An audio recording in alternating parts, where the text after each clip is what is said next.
where does the name for Llandegfan come from? So, in front of me here, I'll show you, is the church of Llandegfan. The name's made of two parts. Llan, which is a parish or a church, and Degfan, which is the soft mutated form of the person's name, Tegfan. Now, he was a saint from the 6th century, or 5th, one of those two, but his dad was a nobleman in one of the Brythonic kingdoms in what's now the north of England.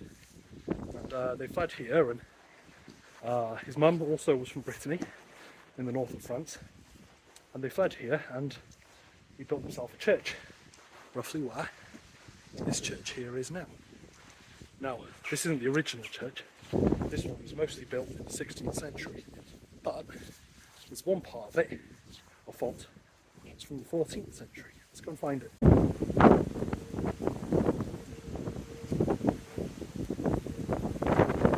Yeah, there it is.